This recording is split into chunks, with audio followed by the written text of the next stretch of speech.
Hola, buenas noches, mi nombre es Fabiola de Jesús y en el siguiente video les explicaré el Manifiesto Comunista y el trabajo enajenado. El Manifiesto Comunista es un trabajo de orden económico y filosófico escrito por Marx y Engels en Bruselas en el año de 1846 y 1848. El capítulo 1, llamado Burgueses y Proletariados, se dice que hay un fantasma que recorre Europa y ese es el fantasma del comunismo. Todos los poderes europeos han declarado la guerra al comunismo, demonizándolo y atacándolo. La historia de todas las sociedades que han existido hasta nuestros días es la historia de la lucha de clases. Vemos pues a opresores y oprimidos en una constante oposición. La lucha en algunos contextos resulta abierta y en otras es oculta. Lo que es constante es que la lucha termina en o una revolucionaria reconstrucción de la sociedad o en la ruina de una de las clases. La Edad Media estuvo conformada por señores feudales, vasallos, maestros de gremios, oficiales, aprendices y siervos. La sociedad burguesa moderna surgió de las ruinas de la sociedad feudal y ese antagonismo se da entre dos grandes campos rivales, que son la burguesía y el proletariado. La burguesía es la clase de los capitalistas modernos, que son los dueños de los medios de producción y que emplean al trabajo asalariado. Los proletariados, por otro lado, que son privados de medios de producción propios, se ven obligados a vender su fuerza de trabajo para poder existir. La burguesía surge producto de varias revoluciones en el modo de producción, gracias a la urbanización y la exploración. Como los gremios feudales no podían prever los mercados cada vez más grandes, fue la clase media industrial la que tomó su lugar. Los mercados continuaron creciendo y las demandas se mantuvieron en aumento y la producción no pudo mantener este ritmo. Esto llevó a la revolución industrial, donde todo comenzó a ser reemplazado por la gran industria y los millonarios industriales, o como los llamamos acá, los burgueses modernos. Con el desarrollo de la gran industria y el mercado mundial, la burguesía ha ganado influencia política exclusiva. Junto con el desarrollo económico alcanzado por la burguesía se conquistó el poder político. El Estado simplemente administra los negocios comunes de toda la clase burguesa. Estado como construcción burguesa cuya legitimidad radica en las necesidades de esta clase social. La burguesía ha generado importantes avances científicos y racionales que le han permitido al hombre llegar a donde llegó. Marx no desconoce esa dualidad revolucionaria de la burguesía, que también trajo importantes avances a la humanidad, pero la burguesía no logra mantener con éxito los modos de producción. El trabajador es tratado como una mercancía y su salario depende de los costos más mínimos para poder existir. En el pasado, las clases industriales requieren la conservación de los viejos modos de producción con el fin de sobrevivir. La burguesía son los únicos que no pueden seguir existiendo sin revolucionar los instrumentos de producción. Esto implica revolucionar las relaciones de producción y con ello todas las relaciones en la sociedad. Por lo tanto, las incertidumbres y las alteraciones de la era moderna han obligado al hombre a enfrentarse a su verdadera condición en la vida y sus verdaderas relaciones con los demás. Más mercado es explotar más a los proletariados y aumentar sus filas, lo que genera mayores crisis violentas que son de difícil control. Las sociedades anteriores, a pesar de los antagonismos, les han dado a la clase oprimida unas condiciones que le permiten por lo menos arrastrar su existencia de esclavitud, ciertos derechos que le podían disfrutar para el reconocimiento político. El siervo, por ejemplo, llegó a ser miembro de la comuna. El pequeño burgués llegó a elevarse a la categoría de burgués en medio del absolutismo. Pero en el capitalismo, el proletariado, lejos de elevarse con el progreso de la industria, desciende más y más por debajo de las condiciones de vida de su propia clase. Cae en la miseria con más rapidez. La burguesía no es capaz de dominar porque no es capaz de asegurar a su esclavo la existencia, ni siquiera dentro del marco de la esclavitud, porque se ve obligado a dejarle caer hasta el punto de tener que mantenerle en lugar de ser mantenido por él. La sociedad ya no puede vivir bajo su dominio. La burguesía produce sus propios sepultureros. El hundimiento y la victoria del proletariado son inevitables. Marx supone una ley histórica que simplemente se cumple. Lo que pasa es que en medio del antagonismo la burguesía se ha organizado muy bien con la fuerza represiva de los estados para evitarlo. A continuación, el capítulo 2, que es llamado Proletarios y Comunistas. Los comunistas comparten los mismos intereses y objetivos que los movimientos proletarios. Los comunistas son entonces la dirigencia política, que poseen una visión clara y conjunta de las condiciones, lineamientos y resultados del movimiento proletario. Proletarios usualmente pelean en los contextos nacionales, mientras que los comunistas lo buscan a nivel internacional, pero coinciden en sus objetivos inmediatos como la constitución del proletariado de clase, derrocamiento de la burguesía, etc.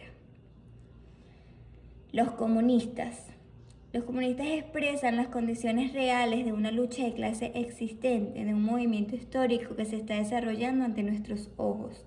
Buscan abolir la propiedad privada, pero la propiedad burguesa, es decir, acabar con el dominio de los medios de producción que tiene la burguesía y ponerlos en manos del proletariado.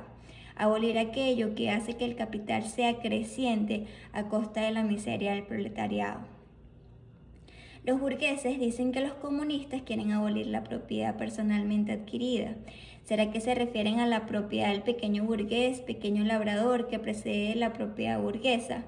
Ni siquiera tendríamos que hacerlo, pues el progreso de la gran industria lo ha abolido y lo viene haciendo en la medida que crece con monopolios y destrucción de la pequeña competencia.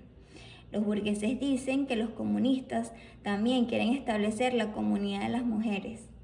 Para el burgués la mujer no es otra cosa que un instrumento de producción. Precisamente lo que aspira el comunismo es a todo lo contrario. Comunidad de mujeres en el capitalismo se llama matrimonio, porque la mujer termina en estado de prostitución oficial y privada. Burgués e industrias termina también siendo dueño de las mujeres y sus hijos para el trabajo. También acusan a los comunistas de querer abolir la patria y la nacionalidad. Es que los obreros no tienen patria, no se les puede arrebatar lo que no poseen. En la medida que sea abolida la explotación del hombre por el hombre, será abolida la explotación de una nación por otra. El trabajo asalariado. La fuerza de trabajo no crea propiedad para el proletariado, sino que crea capital que es acumulado por el burgués. Ser capitalista entonces significa ocupar una posición personal en la producción y una posición social. El capitalista es un producto colectivo, no puede ser puesto sino por actividad conjunta de muchos miembros de la sociedad. A continuación veremos algunas propuestas de los comunistas. En primera opción está el fuerte impuesto progresivo, luego centralizar el crédito en el Estado y los factores productivos, abolir el derecho a herencia, confiscación de la fortuna de los emigrados y rebeldes, multiplicación de las fábricas nacionales y de los medios de producción. El trabajo debe ser un deber y combinar la agricultura con la industria y nacionalizar los transportes. Abolición de la familia como institución, acabar con la explotación de mujeres y niños y garantizar educación pública y gratuita. Luego, a continuación, está el capítulo 3, que se llama Literatura socialista y comunista. Nos habla del socialismo reaccionario, variante que, pretendiendo representar intereses obreros, representaban intereses capitalistas. Está compuesto por el socialismo feudal. Existe una lucha literal entre la aristocracia que pretende recuperar el poder de la pérdida a causa del desarrollo de la burguesía. La aristocracia fingía velar por los intereses de la clase obrera, sin embargo, solo representaba los propios. Socialismo pequeño burgués. Los sectores medios critican al régimen burgués por la competencia que representan las grandes industrias y pretenden regresar a los antiguos métodos de producción. Por último, el socialismo alemán o verdadero socialismo, que surge a partir de la importación en Alemania de la literatura socialista y comunista francesa. En Alemania, debido al mayor grado de desarrollo, el socialismo se ve de forma más filosófica, no como la lucha entre oprimidos y opresores. Luego, a continuación, está el socialismo conservador o burgués, que nace de la sensibilización de parte de la burguesía ante el sufrimiento del proletariado y un intento de mitigar estas injusticias para conservar el orden social burgués. Los burgueses son burgueses en interés de la clase obrera. Se conforman, por ejemplo, de economistas, los filántropos, los humanitarios, los que aspiran a mejorar la situación de las clases obreras, los organizadores de actos de beneficencia, entre otros. Luego está el socialismo y comunismo crítico utópico. Representan las doctrinas y sistemas características de los primeros choques del proletariado como clase contra el régimen burgués. Profesa un ascentismo e igualitarismo a través de la conciliación de las clases en pugna.